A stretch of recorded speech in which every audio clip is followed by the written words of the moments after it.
All right. Am I in the room? Can you hear me? Well, I'm going to talk for a minute for Jared.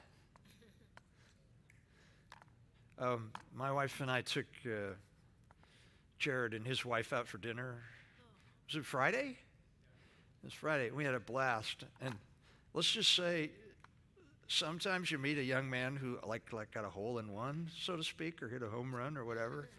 We hadn't been with his wife ever like that. How did that happen, Jared? I mean, yeah. It was fun. I figured we would be light because of everything going on. But I just want to remind you, and we'll send you a message, but we don't meet again until the 17th of May. 17th of May. And I probably will be thinking about you some while I'm gone. But I'm telling you. On a Tuesday anyway. Yeah, they keep changing our flight. Oh, great. Not the one to England, but the one to get to Minneapolis. Oh, wow.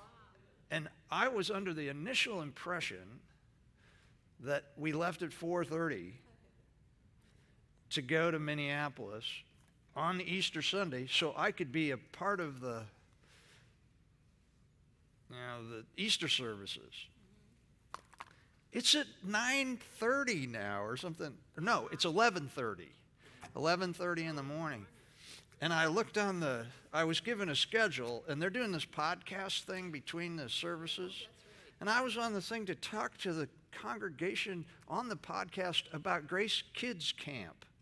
Now, I said, wait a minute. I know nothing about Grace Kids Camp. The people that run Grace Kids Camp probably don't even know I'm on staff. And but so they changed that. But I won't be able to be on the podcast. It'd be weird not to be here. No, I was gone one Easter. I'm finishing this up for Jared, but back in the year of 1974, I was in Cornwall, hitchhiking through the southwest of England on Easter Sunday, and I woke on a hilltop someplace, and as Easter sun started to come up, the bells in all the villages started ringing in an order around me. Like a bong, bong, bong, bong, like that. Yeah. And I was like, this is the coolest thing. And I was with a friend, and actually almost every Easter we contact each other and say, and this has been a long time, that, do you remember that fabulous Easter morning when we woke up, because we were camping, we woke up in some field, and the bells rang all around us, and it was such a marvelous Easter morning.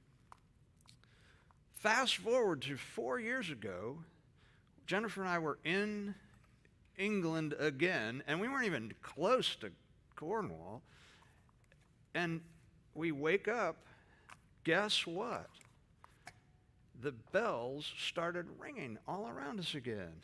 And it was this amazing deja vu. And then, let me get it right. Then one bell just kept ringing and ringing and ringing in the closest church to us. And the bells they were not like one bell, but it was like 6 bells that were playing all kinds of notes. And so I walked over to the village, it's probably a mile away, up on this hill, to the church, because you could see the church from everywhere. So I hiked up there, and when I got there were about 30 people in the church, and they're pulling the bells and ringing them, and they're the bell ringers, and they were practicing for something special. They'd rung the bells in the morning, and now they're practicing for something special. And I'm standing there, and they go, well, get in here. I mean, the club has not met so that people can stand around. And I go, no, I'm not a part of your club. What are you talking? I'm just. And they go, well, we're the such and such county bell ringers, And and they're like, they pull you up in the air and then you pull them back down. And I didn't do it because it seemed like they all knew what they were doing. But I stood there with them for a long time and watched them. And it's like, how cool is it that there's a club of people who they'd rung the bells all over the place in the morning, and then they all came together to play this thing, and they had a director, like, and when they'd point, then she had to be off just enough so the person could pull it down and then get pulled up, and it's just really cool. Anyway, but I'll be on a plane this Easter. I won't be able to hear that again, but anyway. Glad you're all here. I'm excited. I'll just tell you what we're going to do. We're going to finish chapter 10. And I think we've been in chapter 10 since the end of the Trump administration, if I'm not mistaken, because it's taken so long. But we're starting in verse 46. I don't know how long it will take me to get through verse 52. But if it's less than the normal hour and 15 minutes, we'll just go home. I have material into 11, but it is what we're finishing is the end of what a lot of scholars call the second chapter of the book, because once we hit chapter 11, we are on our way to the cross, though we're actually on our way to Jerusalem now. But it really shifts once we get to the chapter 11. And so I thought, let's just wait, and we'll start that next chapter the next time we come. But I have a lot of pages of notes on these verses anyway, so I don't think I'll shorten you in terms of detail. Let me pray for us, and we'll get going. Lord, we are thankful for this time together. We're thankful for your word to us. So thank you that you love us so much. And I'll just say the wonder of this next passage. I pray, Lord, that you will work in our hearts to teach us of your heart towards us and your love for us and what it is that you call us to, Lord. I thank you so much for this opportunity in Jesus' name. Amen. All right, verse 46 begins, "Then they reached Jericho. And as Jesus and his disciples left town, a large crowd followed him. A blind beggar named Bartimaeus, son of Timaeus, was sitting beside the road. When Bartimaeus heard that Jesus of Nazareth was nearby, he began to shout, 'Jesus, son of David, have mercy on me.' 'Be quiet,' many of the people yelled at him, but he only shouted louder, 'Son of David, have mercy on me.' When Jesus heard him, he stopped and said, 'Tell him to come here.' So they called the blind man. 'Cheer up,' they said. 'Come on, he's calling you.' Bartimaeus threw aside his coat, jumped up, and came to Jesus. 'What do you want me to do for you?' Jesus asked. 'My rabbi,' the blind man said, 'I want to see.' Jesus said to him, 'Go, for your faith has healed you.' Instantly the man could see, and he followed Jesus down the road." Okay, this passage, it opens up with a statement about Jesus, and he's steely-eyed. You remember that? How we talked about the fact earlier that he was steely-eyed, and he's on his way to Jerusalem. It says, in the Greek it says, and they come. This is very common for them to put everything into present tense. In the Greek, a present tense passage like this is in the Greek makes it more immediate, more direct at you, like it's important. This is happening. They speak about it like it's happening right now. And it says, and they come to Jericho and going out. That's how it begins.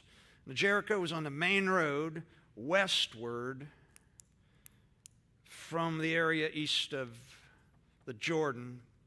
And that, do you happen to have a map by any chance, Jeff? Or are you? I do, but the slideshow is for some reason. It's not working? Oh, I'm sorry. Okay, I'll be I got to get it right. I'm the River Jordan, okay? And so for you, that would be like Jesus had been over here on the east side.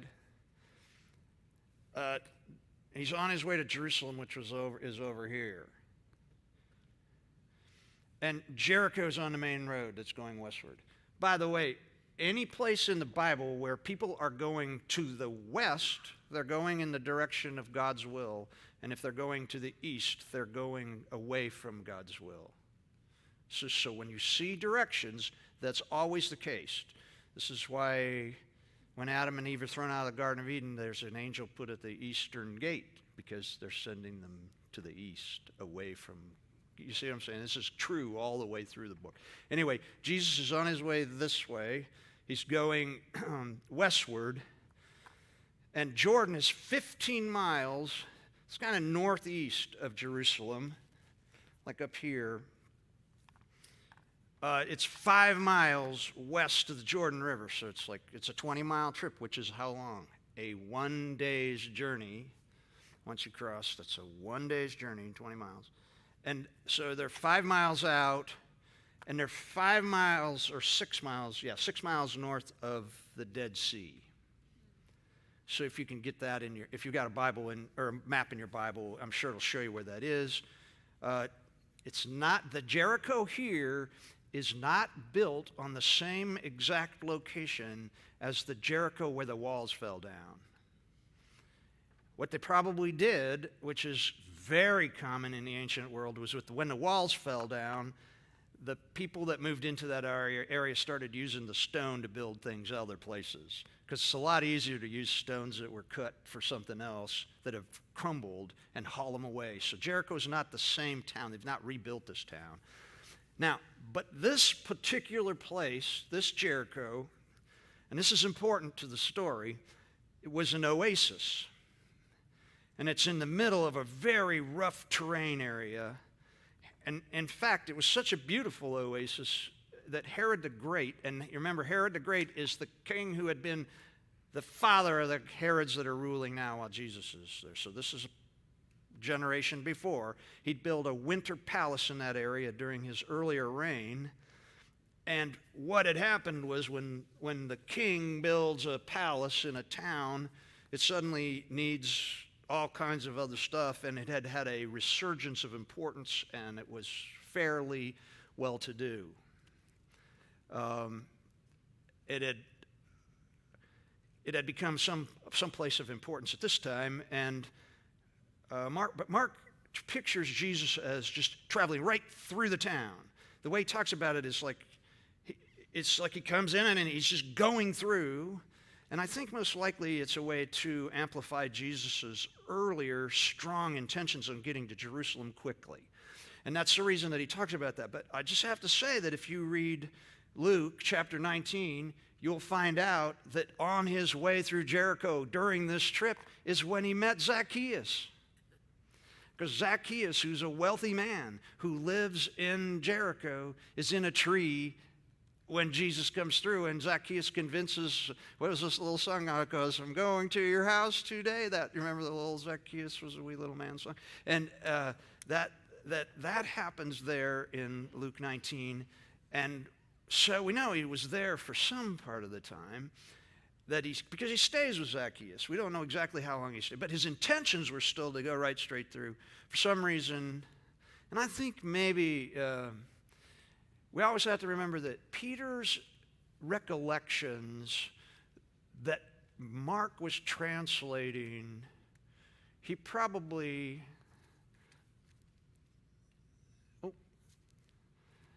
they're working on it. There you go. Yay. Okay, see Jericho up there? And see where Jerusalem is? And see how it goes in like that? That's great. What a great map. So Jesus had been over in what's called the wilderness, which would have been on the other side of the Jordan. By the way, wilderness does not mean desert. It means a location that is unable to be used for arable land. So there were people you could have sheep and goats on that land and stuff like that.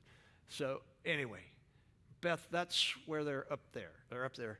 Now, I was just going to say that Peter probably, his retelling of the story, as Mark remembered translating it, we find that Peter's is far less adorned, and Mark as a gospel is far less filled with the colorful details that we get from the other gospel writers. And it's probably just simply because he tells it first, and Mark writes it first, and then the other guys read it and they go, yeah, but he forgot that when we were going through Jericho, Zacchaeus stopped us. And so Luke gives us that, because somebody remembered that. Anyway, and by the way, Matthew tells this exact story. He does not tell us about Zacchaeus, but he has him heal 2 blind men. I'm just going to put it out there that scholars argue about why one telling is 1 blind man named and the other story is 2 blind men unnamed. But what does that tell us? That's a positive, because it tells us that nobody's changed the text over time to make them work the same. So that means we can trust that these are the accounts that the people actually gave us when they wrote them down. Otherwise, somebody would have changed it to make them the same. So that's an okay thing. Now, the blind, I just want to start out by saying, anyway, let me tell you this. It says, the disciples left, a large crowd followed him. That word actually means considerable. Most translations say great or large. It's a different word, and it's, see it there? Usually, the word would be kai oxlu. That means oxlu is the word for a crowd. By the way, the crowd, see it up there, kai oxlu, then hikanu. Hikanu is an unusual word to describe a large crowd. Generally, the word is palos, or palau, it would be palu here, and that would mean great or large. But this is a word that means considerable. Not like massive, but more than you'd imagine. And they're traveling with him. Crowd generally means people you cannot trust fully. It usually means that the crowd is, that group of people are people that will shift their feelings towards you in a matter of moments, should they choose to. That's the way this word is used in Greek mostly, secular Greek. And it's kind of true of Jesus' dealings with the crowd, because they can turn on him at any minute. And you see this all through the New Testament. Anyway, I'll just say that it says that he was with a considerable crowd. It must have been some scene coming through town. I mean, if we look back at Zacchaeus, it's like Jesus is coming through town and he hears about it and he climbs the trees because he can't see over the crowd watching the parade. And so anyway, now I want to say that it says there was a blind beggar named Bartimaeus. I'll just say first off, Bartimaeus, for some reason, Mark writes, Bartimaeus, son of Timaeus. Well, you know what bar means? Son of. So Bartimaeus means son of Timaeus. So he never tells us his name. He just tells us, he calls him the son of Timaeus, and then tells us that means the son of Timaeus. Now, why would he do that? Well, there are 2 reasons. One is the primary audience of the book of Mark are from Rome. They do not speak either Hebrew or Aramaic. Bartimaeus is not Greek. It's Hebrew. And so he says his name is Bartimaeus. And then he says, and it means son of Timaeus. But the other reason is that if you go back to Jericho, guess who's alive still when he writes this? And he tells us this name, that name, if you go to, and what this is a hint to people reading this, if you go to Jericho now and you ask for the son of Timaeus, everybody in town's going to know that he's the blind man who got healed by Jesus, okay? And so this is a sign that, and I know I keep talking about this, but this is a really important thing. When they're named, that means they were still alive when the author wrote it.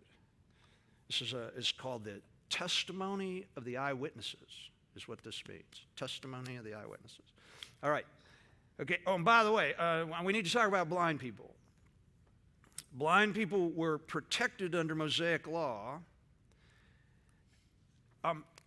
Mosaic law, or actually I would Talmudic law more, the law of the rabbis, which is added on to the Mosaic law, the Mishnah and that kind of stuff.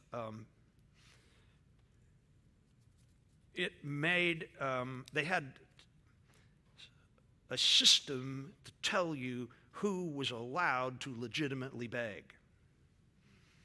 Blind people could beg. They could legitimately beg. And there's a reason for this. Because giving of alms to the poor was a high point or a high level of religiosity, if you will, or faithfulness to the law for Jews. And so people went out of their way to be seen giving money to the poor. Poor in their society meant anybody who was incapable due to no reason of their own, that they were somehow made unable to provide for themselves and their own. It wasn't like if you make less than this or more than this.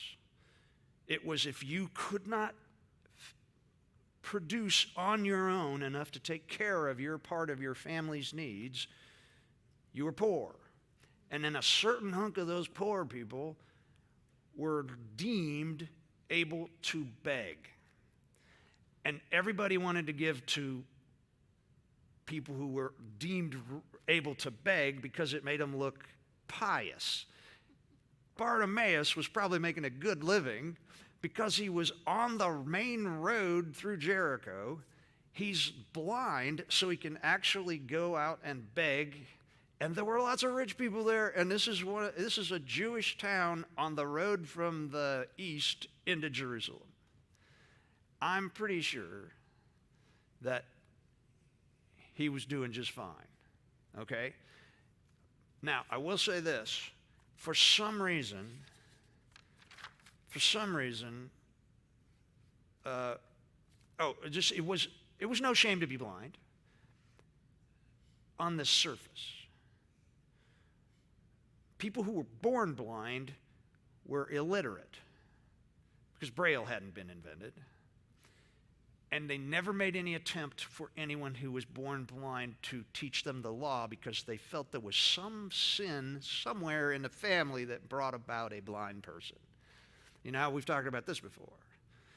And so they had no part in the spiritual life of the community. I don't know why, though, and I'll get to this later. But both times that we talk about Bartimaeus' blindness, when it's talking about him being blind and wanting to be seeing, there's a word that is not translated in the NLT, and why I do not know, but the word is again. I want to be given my sight again. When Jesus spoke to him immediately, he could see again. Now, that tells us something quite firmly, that he went blind. When, we don't know. How, we don't know. But think of a world where they can't take cataracts off. Think of a world that doesn't have glasses. I mean, just start thinking about that. I mean, I know that when I turned like 38, And I was at a guy's house, and his newspaper was there, and I was looking at it, and he goes, "Put these on." And I put on those reading glasses, and I went, "Oh my goodness, I can see this paper." Right? And think about that being normal for everybody, and no hope. Now, there was the underlying assumption that Bartimaeus, if he went blind fully and was so blind that he could beg legally, that he'd done something wrong. I have somewhere in my files, because it was pre-Tim thinking that word processors were going to actually stick around, but I have somewhere in my files the list of all of the maladies that you can imagine and the sins that they're connected with in the Jewish thinking. On there somewhere is blindness. And Jennifer will attest to this, that when they moved my office from one place to another, it downsized me so I couldn't bring my file cabinets into my new office. So I just brought all the files home, and they are in 15 boxes, I don't know. And I still have, and that was a long time ago. And I still haven't looked through them. But in there, I will find that file, and then I'll bring it to a class sometime, because it's stunning. The diseases that connect with certain sins. I do not know how they came up with the system, but blindness is one of them. Underneath all of this is an assumption in the community that he'd been up to something, or his parents had been up to something. And his punishment is blindness. This is why I think he yells out later. We'll talk about this later, but I believe that he could read, he'd been trained in the law, lost his sight, and he had some notion of the Son of David. We'll talk about that later. Because he calls him Son of David, he calls Jesus Son of David. Jesus is only called the Son of David twice in the whole of the New Testament. And this is one of them. And so think about this man. He's begging along the side of the road. He's lost his sight. He's living under the reality that the only way that he can be useful in his community is if he is the receiver of money from people who are trying to be pious. And he hears that Jesus is coming. Now, he's got to have heard a lot about Jesus because of the way he responds. But anyway, it says, he was sitting beside the road. Yeah, that's true. It says, when Bartimaeus heard that Jesus of Nazareth was nearby, he began to shout, "Jesus, Son of David, have mercy on me." Yeshua, the Aramaic pronunciation of Jesus' name, is Joshua. You know, that Joshua brought down the walls of what? Jericho. And it was about 20% of all men in this part of the world at the time were named Yeshua. This is why Jesus is always referred to as what? Jesus of Nazareth, or the Galilean. I think this is to identify Jesus, to separate him from all the other Jesuses. He heard that Jesus of Nazareth was coming, and so he responds. And the blind man calls out to Jesus by using this name, Son of David. There are two explanations for this title.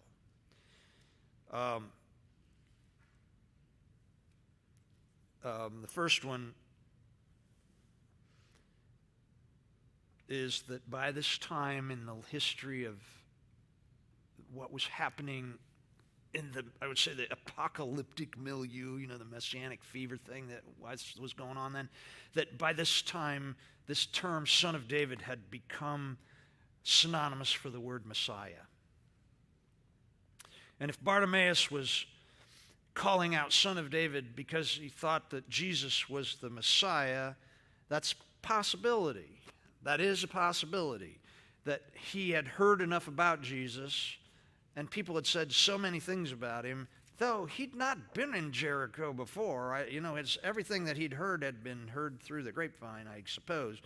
But that it's possible that he knew of Jesus as somebody that everybody was saying is a Messiah, so he knew about the connections between the term Son of David from the past, and I guess that's true. But that's the majority view on this, that he's just, but one other idea that is really interesting, I think, and it's that at this time, the notions of the Son of David. Now, tell me who's the real Son of David. It's Solomon. And in Jewish mythological stories about the former kings, and guys, there were tons of them. It's like we have George Washington jumping down a cherry tree.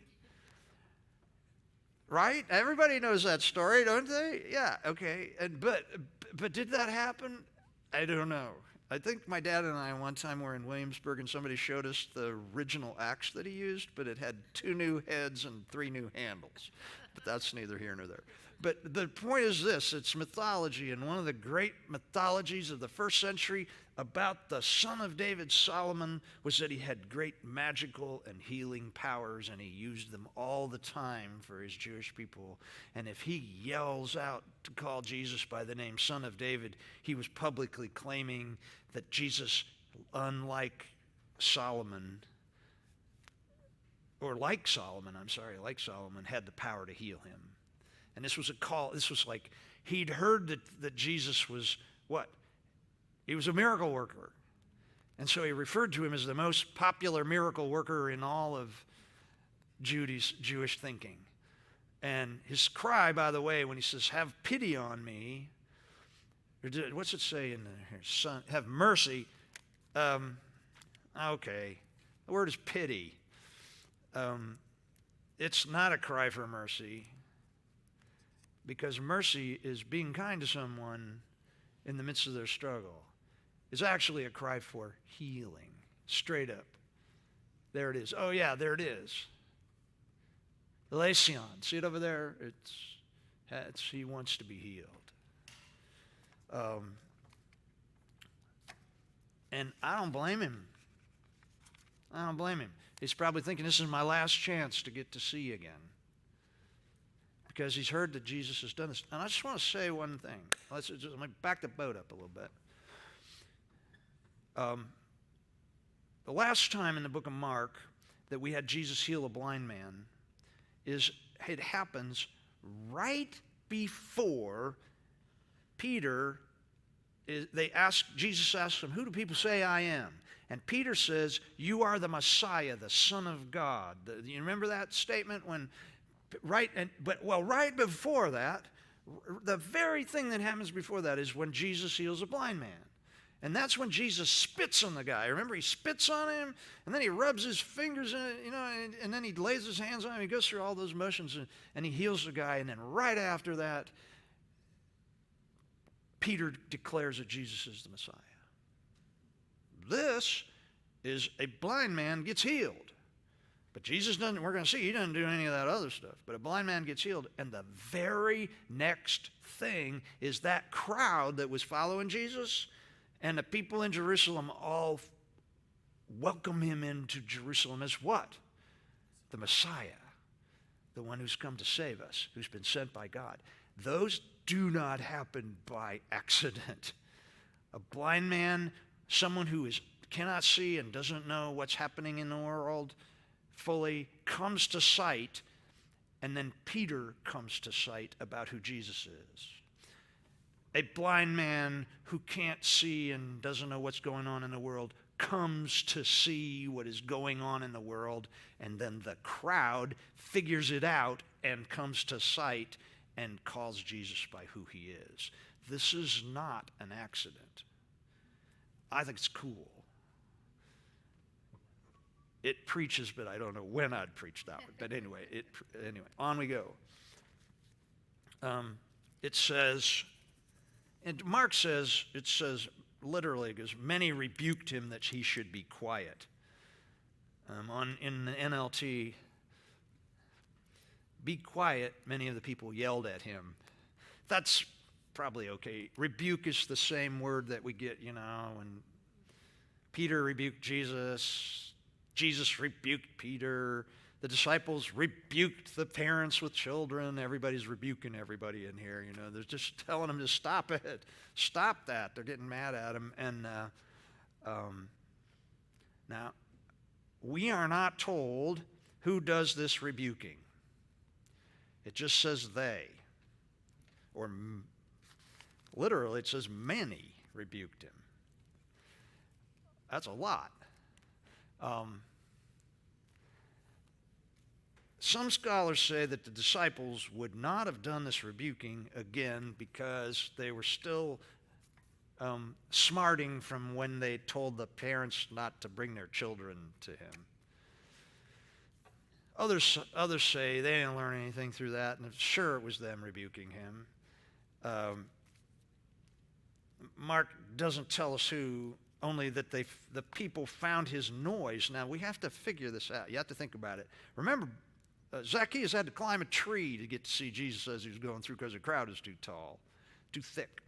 And so this is a big deal. And Bartimaeus he's sitting on the side of the road. So there's a crowd between him,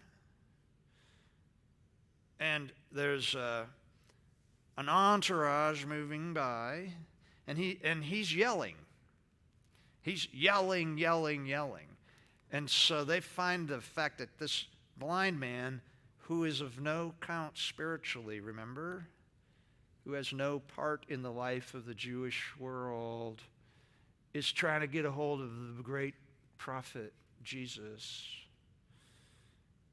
And he's yelling out, "Son of David, have mercy on me." And they're thinking, he doesn't have any money. Leave him alone. Leave him alone. And I've got a quote here from a scholar who said he was inappropriate and bothersome. I just find that interesting. Anyway, inappropriate and bothersome. Well, Bartimaeus is unmoved by these rebukes. And I'm sure that he saw this as his only chance for healing. And it says he cried out all the more, is what it said. All the more. "Son of David, have pity on me," which is clearly not what the people who are walking with Jesus on their way to have him become the Messiah and set up his kingdom want to have happen. They do not want a blind man to stop the movement of everything. They're just not down. The text reads interestingly. It says when Jesus heard him, it really says standing, Jesus said, "Tell him to come here," or "call him" is exactly what he said. This standing, what the word means is someone uncertain. But because Jesus is already standing up, he's walking. It's assumed that Greek word means that he stopped and stood still. Now we have to picture this. Jesus is going to be out front because that's where rabbis are. So just picture me with all of y'all behind me. We got the 12 disciples are first, and then you got everybody else. And they're walking, Jesus is just walking really strong. And then this guy's yelling at him over here, and he's saying something that nobody wants. And they're all saying, "Would you shut it off? Would you shut it off?" And then Jesus stops, and everybody goes, "Kunk, kunk, kunk, kunk, kunk, kunk, kunk." That's what happens. And he took note of his constant shouting and stopped and said to call him to me. And they probably think, well, it's what they say to him is interesting. The word that they say, it's tharse, is what they say in the Greek. And it literally means to take courage or cheer up Or don't be afraid. Don't be afraid. It's that kind of word. Guess who uses that word all the time in the New Testament? Jesus. Every time it's used in the New Testament but one is Jesus. Jesus is walking on the water and the boys in the boat are scared to death. Jesus says, Tharse. It's okay. Cheer up. Settled, or don't be afraid. It's got all this be of good courage kind of thing. It's that kind of word that you use when you want somebody who's worked up. Now, he's not afraid. He's not afraid. But what he is they're saying, you should be really happy about this. This is great fortune for you.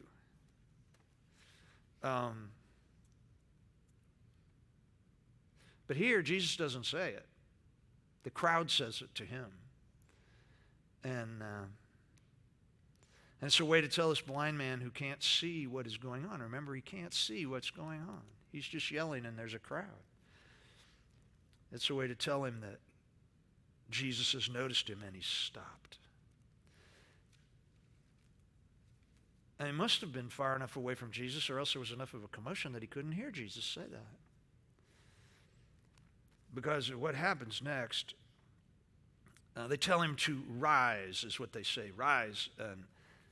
It says, he's calling on you. It says, the next sentence is really cool. Bartimaeus threw aside his coat. Or it literally says, come to him, rise up and come, is essentially what it says. Can I just say this? The word that gives us rise up when they say, come, rise up and come, is the very same word that is used almost constantly in the New Testament to speak of, guess what? The resurrection. Every time we run into this word, it's a word that's used, somebody coming up out of the deathness of life and into new life. Now, I'm just saying that a blind man who's about to get healed is getting a new life.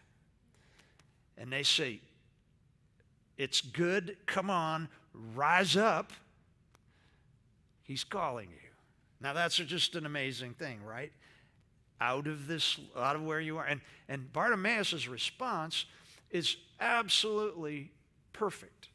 It says Bartimaeus threw aside his coat. Now this is important, and I don't want you to miss this, because we've talked about the word for this. The word that's used here is the word for the large outer overcoat.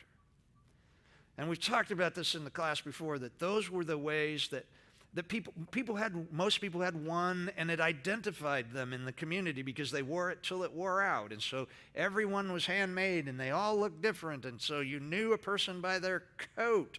And for Bartimaeus, who was a blind man, he would have set that, when he sat down on the side of the road, he would have laid it out and he would have sat down on it, and the coat would have been the place where people put their money. Okay? The coat would have been that which in the evening, he'd gather up his money, he would go home and he would bundle himself up in it because it was the blanket in which he slept in.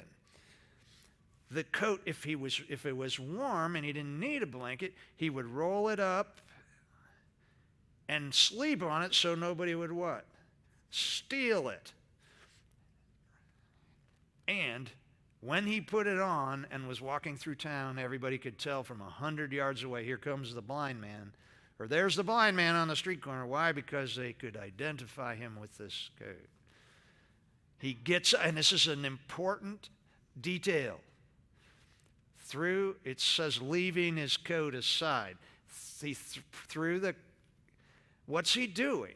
He's jumping up and coming to Jesus, and he's leaving the money that gives him support. He's giving the cover that gives him warmth and protection. He's taking that which identifies him, and he's running to whom? It says he leapt up. That's the exact word. To leap up. To jump up like someone who's really excited. He jumps up and he runs to Jesus. I'm just saying, this is a picture of somebody who's leaving something behind and running to Jesus for what? New life, where he doesn't need that coat. He's going to get a new coat of some kind to give him a new identity, and he's not going to have to use the old coat to get money, to beg, and he's not going to be identified any longer as the blind man. He's going to get a new life from Jesus. Does this make sense? This is a hugely cool detail in this story. And he came to Jesus. Okay, I have been talking for 45 minutes. Do you want 5 minutes? Do you want to take a break? And I'm getting some no's here. We'll finish this up, but I'm halfway through my notes, so I'm not going to make you stay another 45 minutes, I promise, okay?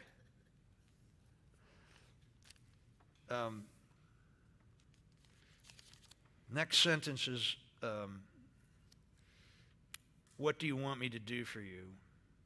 Jesus, in typical first century rabbinical practice, asks Bartimaeus a question. And the question he asks him is almost identical to what Jesus answered to James and John when they said, Rabbi, we want you to do whatever we ask. And he said to them, he said essentially, what do you want me to do for you? Well, he just said it, the same thing to Bartimaeus. Bartimaeus has not asked him for anything yet. He's just come to him. Well, he did say, have pity on me, or have mercy on me. But the first time Jesus got asked this was two very close associates of his who wanted him to do something for them that was highly self-oriented and actually was at the expense of everybody else around them. And this time Jesus says it. He says it to somebody who actually has something that is worth coming to Jesus about. And it's all about regaining something that he's lost, that everybody might be thinking he lost because he did something wrong. So it's Bartimaeus' first words to him. Now, I'm just going to tell you, let's see, okay. My Bible, it says rabbi, and then it has a little asterisk, and then there's Greek uses a Hebrew term, Rabboni. Can I just say, there's a fuss among scholars. And I think that the NLT translators were wrong when they put rabbi there, because Rabboni is not rabbi. Rabboni is a word that has a distinct meaning in the Aramaic, and it's only used 2 times in the New Testament, here, and when Mary Magdalene sees Jesus and knows he's risen from the dead. Rabboni means my Lord, as in my master. It can mean my Lord or my master. That is not what rabbi means. Rabbi means teacher.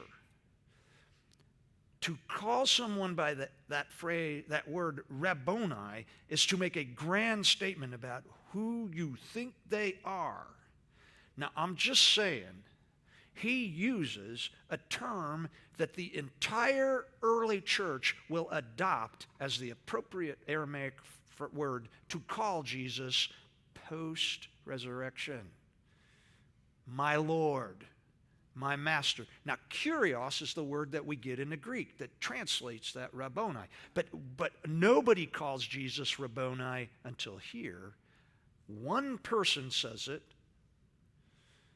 and then it's said when he is risen from the dead. Okay? Now, do you see what I'm saying? I think that the original Greek has the word Rabboni in it. And I think it's because he used that word and he meant it in a way that was far more important than rabbi. Bartimaeus had no reason to refer to Jesus as a teacher. He didn't have any interest in Jesus' teaching. He had interest in Jesus' power and authority to make him able to see again. And I think he knows something about who he's dealing with. At least he believes that his power and authority comes from some source that makes him the Lord, or at least the master of all things.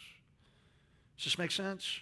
So I think it's important to remember that the first person who calls Jesus by this highly important term is a blind man who does not yet see with his eyes, but seems to already see with his soul.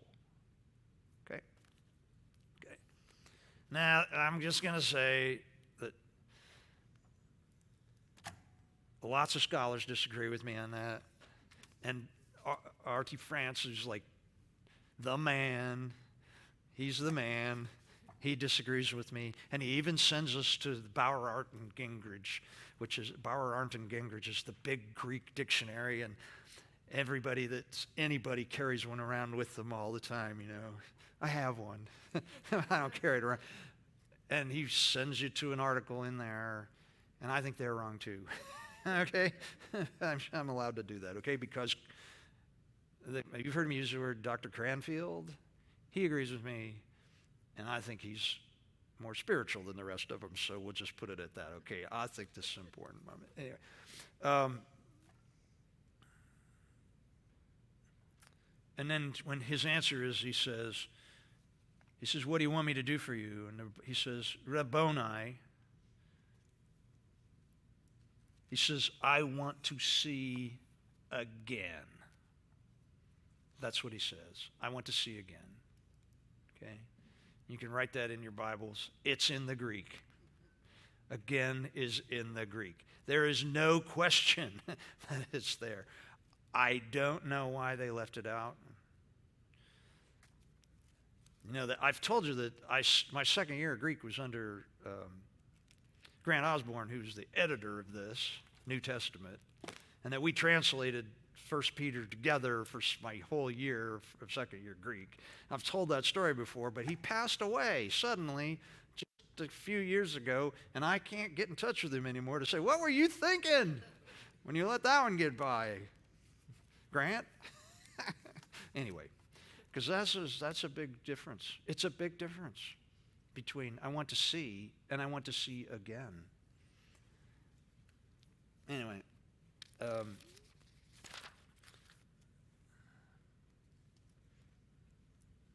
what happens next is completely different from that. Blind man, with all that other stuff that happens, all that happens here, he doesn't spit on him, he doesn't rub his hands on his face, nothing. Doesn't touch him. He just says, go, for your faith has healed you. This is the absolute power of Jesus. He speaks that which does not exist into existence.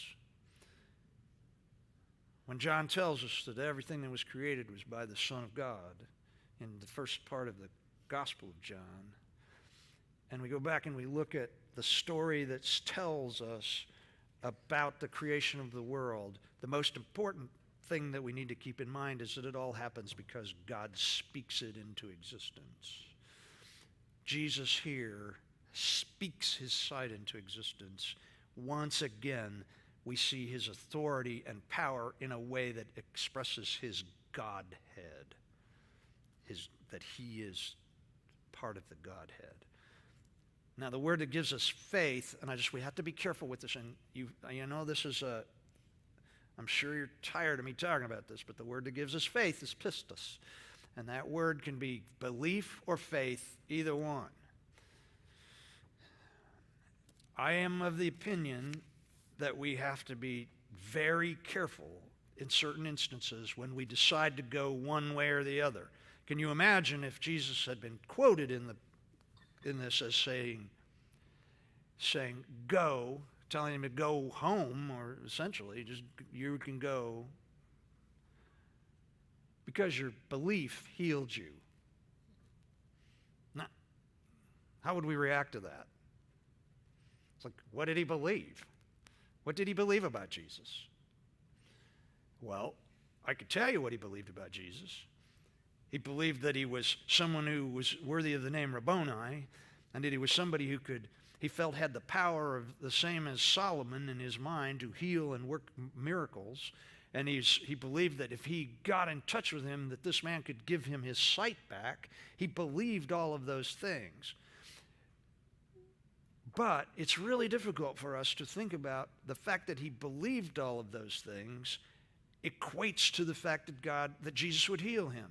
Because we always want to equate what with that? Faith, which is a nebulous idea of believing something that seems like it's impossible, but we believe that it could possibly happen. We have enough, and the fact that the word in here and in every English translation is faith has led to what I would call the mistaken doctrine that your depth of faith determines whether or not God's going to heal you. That you didn't get healed because you didn't have enough faith, like whom? The blind man Bartimaeus. We have no idea how much faith he had by our standard of faith. We just know what he believed. That word has all that stuff crammed into it, and in their world that works together. But in our world it doesn't work. And I just want to say, please don't, well, you guys never will. None of you will ever teach a Bible class and talk about the fact that Bartimaeus proves that you have to have this much faith or you didn't get healed. But you'll hear it. And you have my permission to walk up to whoever says it and you say, I think you need to call Tim Ayers and have him explain the Greek to you. Okay? Because this is a dangerous place to go. It's dangerous. I mean, I have sat with many people weepingly saying that the church they used to go to said their daughter died of cancer because they didn't have enough faith.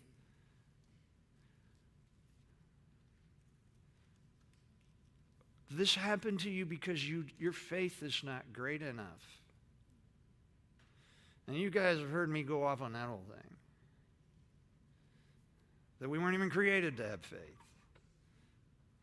We weren't created to have faith or hope. We were created to not have to wonder if God was going to do something about us and have a depth of a belief that because we were created to see him face to face all the time and never have to have faith. And that's why we only have to have a mustard seed's worth, because that's all we can generate, because we were not created with the ability to gin up faith, because that's not what we were created to have to live with. And part of the aspect of living on this side of the veil is that we have to have some amount of faith, something we were not built for. Don't give me, you can have tons and tons of faith. You only get what the Holy Spirit can work in you a little bit. This is a combination of something that I can't explain. But all I know is that Bartimaeus did not run out there because he had some depth of faith that we can't define. He had belief, yes. I don't know what he had fully, but whatever it was, Jesus recognized it, and he used a word that is very difficult for us to understand. I'm just going to leave it at that. I'm preaching. But it's true. It's true. Whatever it is, we just have to be really careful. Just really careful. Jesus makes things happen. I love it. You know that word we often have heard, that word for where it says immediately? Immediately. That same word is here. It says, oh, by the way, when Jesus says your faith that heals you, the word that he uses for healed is saved. It's a form of the word saved. And that's normal because all healing in the Jewish world at the time was considered to be saving you from the sin that brought about your illness. There's no differentiation between sickness and sin, and there's no differentiation between health and blessing in their minds. And we have to always remember that when it says your faith, your pistos has saved you. Yeah, it saved him from what?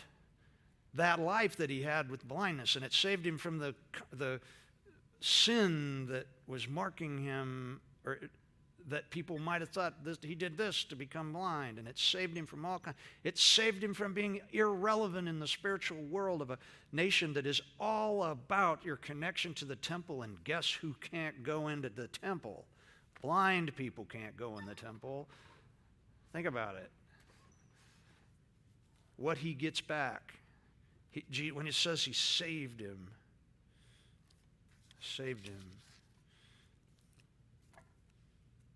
your faith has saved you.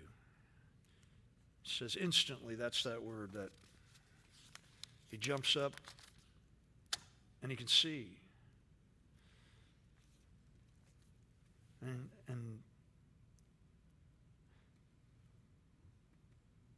just think of all that he gets back in that moment. It says instantly the man could see again. That's what it says. All this is one sentence. It says, and he followed Jesus down the road. It says in the way. I love it that it says in the way in the Greek, because you know what the word, that phrase, the way, is the name of our faith until they started to call people who followed the way Christians. The term for it's immediately, and they followed Jesus in the way, which is cool. Because he'd called him Rabboni by the name of the Master and Lord, which nobody would call Jesus until after the resurrection. And the thing that they called all the people who called him the Lord after the resurrection was the way.